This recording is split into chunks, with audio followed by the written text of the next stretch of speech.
You are graduating soon. What's your plan?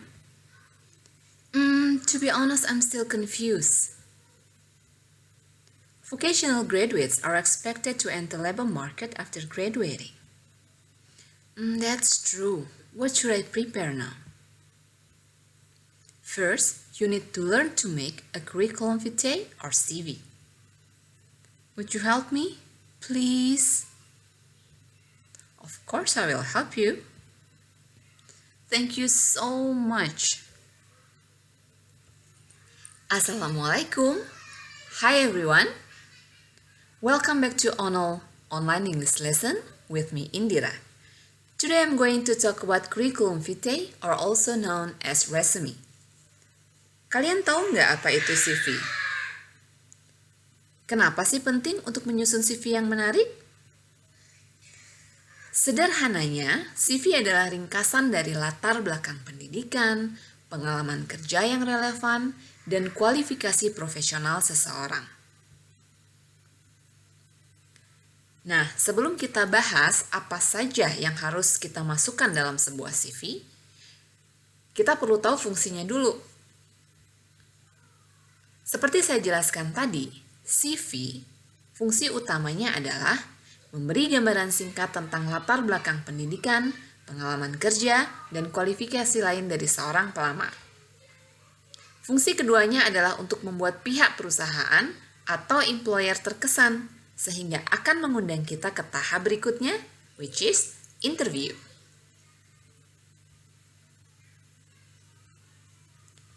Nah, sekarang kita akan bahas poin-poin apa saja yang harus ada dalam sebuah CV. Ada 3 poin utama yang wajib ada. Yang pertama adalah educational background atau latar belakang pendidikan. Yang kedua adalah work experiences atau pengalaman kerja. Dan yang ketiga adalah accomplishment atau pencapaian. Nah, selain 3 hal yang saya sebutkan sebelumnya, yuk kita bahas detail lain yang ada di dalam sebuah CV. Yang pertama adalah contact information. Informasi apa sajakah yang harus dimasukkan dalam sebuah contact information? The first one would be your name. Make sure you put your full name or complete name. Pastikan nama yang dicantumkan adalah nama lengkap kalian. Second, it will be your address. Biasanya alamat yang dipakai adalah alamat surat menyurat, sehingga jika ada dokumen yang perlu dikirimkan, maka alamat inilah yang akan dipakai. Third will be your email address. And the last one is your phone number. If you have LinkedIn account, kalau kalian punya akun LinkedIn, it would be great to put it in the contact information as well. Nah, pesan saya, jangan suka berganti-ganti nomor HP dan alamat email ya kalau sedang mencari pekerjaan agar kalian mudah dihubungi. The next section will be objective statement. Objective statement ini optional, artinya nggak wajib dicantumkan, tapi lebih baik dicantumkan karena bagian ini memberi gambaran singkat tentang jenis pekerjaan yang kalian inginkan dan hal-hal yang sudah kalian lakukan pada pekerjaan sejenis sebelumnya, termasuk skill dan accomplishment kalian. Nah, berikutnya adalah work experiences. Ini bagian yang penting banget loh, pengalaman pekerjaan atau pengalaman profesional kalian. Ada yang nanya, perlu nggak kita cantumkan semua jenis pekerjaan yang pernah kita lakukan? Jawabannya adalah nggak perlu. You only need to include those experiences which is relevant to the current vacancy. Cukup cantumkan pengalaman pekerjaan yang relevan saja dengan lowongan pekerjaan yang kalian lamar saat ini. Nah, yang harus dicantumkan pada bagian ini adalah 1. Company name and position. Nama perusahaan serta posisi kalian pada saat bekerja di perusahaan tersebut. Yang kedua adalah period of working atau masa lamanya kalian bekerja. Dan yang terakhir adalah responsibilities and accomplishment, tanggung jawab dan pencapaian kalian selama berada di perusahaan tersebut. Cara penulisannya adalah akan dimulai secara kronologis dari pekerjaan kalian yang terakhir. Okay, we go to the next section, which is educational background atau latar belakang pendidikan. Ada yang nanya lagi nih, perlu nggak dicantumin pendidikan dari PAUD, SD, SMP, SMA, sampai pendidikan terakhir, S1 misalnya? Jawabannya nggak perlu ya, cukup pendidikan terakhir kalian.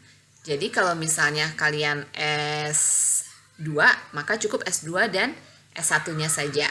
TK, SD, SMP, SMA-nya nggak perlu, ya. Nah, apa saja yang harus dicantumkan pada bagian ini? 1. School and major. Nama sekolah atau lembaga pendidikannya dan jurusan kalian.